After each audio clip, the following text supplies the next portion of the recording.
For Kenya, let the transitions, because there is change in the atmosphere of Kenya, change politically, okay, but let it be peaceful, okay. I was saying pray for the peace with our neighbors, okay, Congo, Rwanda, and all those nations. Pray for England, pray for the royal family. I feel like there is a death, but I feel also like there is a death coming in that whatever, but I also feel like there are riots, and there are things people are going to be, fighting against the systems and all of that. I'm telling you.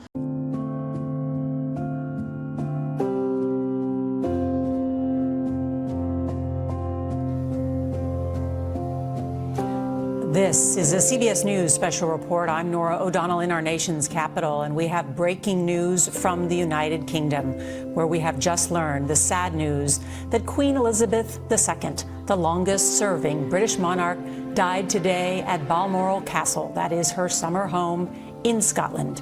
Her Majesty was 96 years old and had spent a record 70 years on the throne. We want to show you live pictures from Buckingham Palace, her home for decades. We just received the news from the royal family. They sent out a statement saying the Queen died peacefully at Balmoral this afternoon. The King and the Queen Consort will remain at Balmoral this evening and will return to London tomorrow, thus referring to Prince Charles now as the King of England. It was just early this morning here in the U.S. that Buckingham Palace announced that the Queen was under medical supervision, and all morning long we have been waiting for word, watching as the Queen's children, grandchildren, other members of the royal family rushed to be with her, at her side at the end.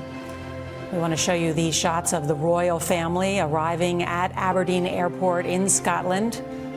This, of course, first of all, the flag at half-staff. This is the plane that arrived earlier this morning. And then we saw Prince William arrive at Balmoral with his uncles, Princes Andrew and Edward.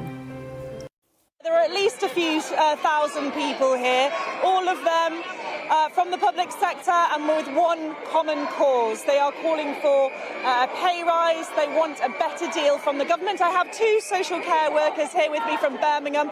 We have Patricia and Yvonne. Thank you for joining us and talking to us. Patricia, we'll start with you. Just tell me how hard it's been for you.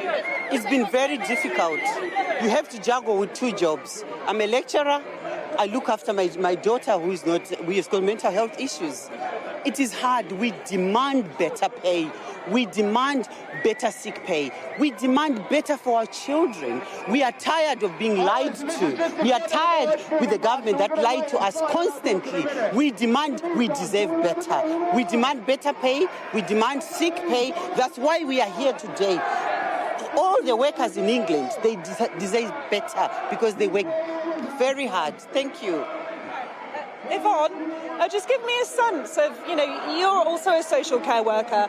You don't get paid very much, do you? So how hard has it been for you with everything going up and the fact that you worked during the pandemic? It's very hard. Sometimes you look on your gas and your electric and you started to cry because you don't know which one to top up first. You can't go without either, but you have to find a way to do it. You have to be working 50, 60 hours so you're able to meet your bills and pay your rent. This is not acceptable in today, the 21st century.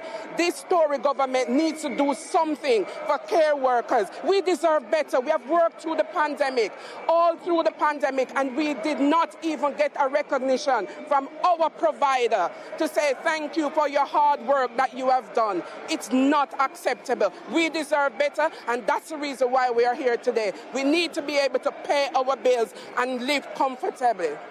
And you heard today that the Treasury Chief Secretary to the Treasury, Simon Clarke, has said that public sector workers shouldn't have unrealistic expectations over pay rises because of the potential effect that it could have on pushing up inflation. What do you think? What do you feel when you hear that? That's really upsetting. It is very upsetting. They can have their own pay rise, and everybody else who works hard cannot have pay rise. That has got to stop. Everybody needs a pay rise. Care workers need £15 an hour because they work so hard. Looking after somebody who is vulnerable It's not funny. It's not easy. This has got to stop. We need pay rise. We need better working conditions. Thank you. He can sit where he's sitting, and he's sitting comfortably. He's driving a posh car, and I'm walking, and I'm taking the bus to work, and I'm trying to get taxi to work. So he cannot stay up there and tell me what I am facing down here, what I deserve, what I need. So he can stay there and talk what he's talking, because he's talking nonsense, because he's living comfortable. His family, I can assure you, are going to private schools and everything, while we have to send our kids to secondary school and grammar school. Enough is enough. So he can stay there and talk. He doesn't even understand what's going on down here. He needs to get up off his high horse, come down here and realize what we are going through. We are the real people. So he needs to come down here and see what we are going through. Then he can talk. He can't talk at the moment.